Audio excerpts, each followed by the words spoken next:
পাকিস্তান নিয়ন্ত্রিত আজাদ কাশ্মীর চিরসবুজ আর পাহাড় ঘেরা শান্ত এই উপত্যকাটি এখন এক চরম অশান্ত আর অবরুদ্ধ নগরী। সেখানে নাকি এখন পাওয়া যাচ্ছে না চাল ডাল, মিলছে না জীবন রক্ষাকারী ওষুধ, এমনকি ফুরিয়ে এসেছে জ্বালানি তেলও। একটি অঞ্চলের কোটি মানুষের মৌলিক চাহিদাগুলো হুট করে কেন বন্ধ হয়ে গেল? কেনই বা পাকিস্তান সরকার সেখানে খাদ্য আর ওষুধের প্রবেশপথ আটকে দিল? আন্তর্জাতিক সংবাদ মাধ্যম এবং স্থানীয় বাসিন্দাদের তরফ থেকে আসা এই মারাত্মক অভিযোগের পেছনের আসল সত্যটা কি? আজ আমরা জানার চেষ্টা করব ঠিক কী ঘটছে পাকিস্তান নিয়ন্ত্রিত আজাদ কাশ্মীরে। আন্তর্জাতিক সংবাদ মাধ্যম এএফপি এবং পাকিস্তানের স্থানীয় গণমাধ্যমগুলোর সাম্প্রতিক প্রতিবেদন থেকে জানা যাচ্ছে এক ভয়াবহ চিত্র। আন্দোলন দমনে আজাদ কাশ্মীরে খাদ্য, জ্বালানি এবং ওষুধসহ নিত্য প্রয়োজনীয় পণ্যের সরবরাহ মারাত্মকভাবে সীমিত করা হয়েছে।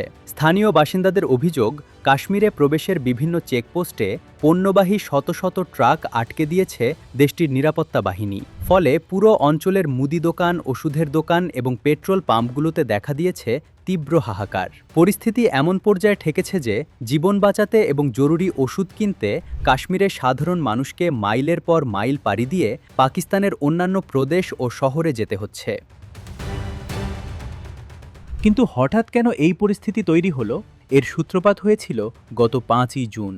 আজাদ কাশ্মীরের বিধানসভায় সংরক্ষিত আসন ব্যবস্থা বাতিল এবং কর্মসংস্থান বৃদ্ধির দাবিতে রাজপথে নামে সেখানকার রাজনৈতিক জোট জয়েন্ট আওয়ামী অ্যাকশন কমিটি। শুরু হয় তীব্র আন্দোলন। গত 9ই জুন সেখানে একটি সর্বাত্মক হরতালের ডাক দেওয়া হয়, আর এই হরতালের পর থেকেই বিক্ষোভকারীদের সাথে পাকিস্তানি পুলিশ ও নিরাপত্তা বাহিনীর দফায় দফায় রক্তক্ষয়ী সংঘর্ষ শুরু হয়। গত 2 সপ্তাহেরও বেশি সময় ধরে চলা এই সংঘাতে এ পর্যন্ত অন্তত 24 জন আন্দোলনকারী নিহত হয়েছেন, আহত হয়েছেন শত শত মানুষ। আন্দোলনের সাথে জড়িত থাকার অভিযোগে ইতিমধ্যেই প্রায় 500-এর বেশি মানুষকে গ্রেপ্তার করা হয়েছে। কাশ্মীরের ভেতরের আসল পরিস্থিতি যাতে বাইরের দুনিয়া জানতে না পারে, সেজন্য পাকিস্তান প্রশাসন সেখানে কঠোর বিধিনিষেধ আরোপ করেছে বলে অভিযোগ উঠেছে।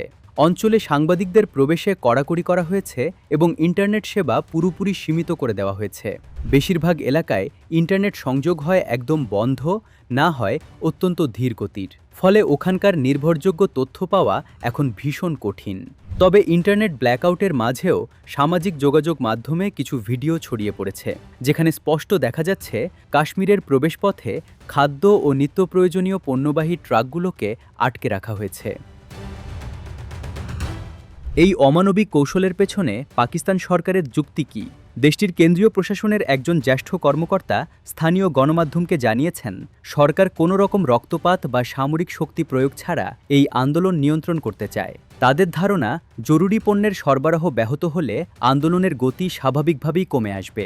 অর্থাৎ সাধারণ মানুষকে অভুক্ত রেখে আন্দোলন দমনের এক অদ্ভুত কৌশল নিয়েছে প্রশাসন। কিন্তু আন্দোলনকারীরা দমে যাওয়ার পাত্র নন। জয়েন্ট আওয়ামী অ্যাকশন কমিটির নেতারা সাফ জানিয়ে দিয়েছেন, তারা দাবি আদায় না করে মাঠ ছাড়বেন না।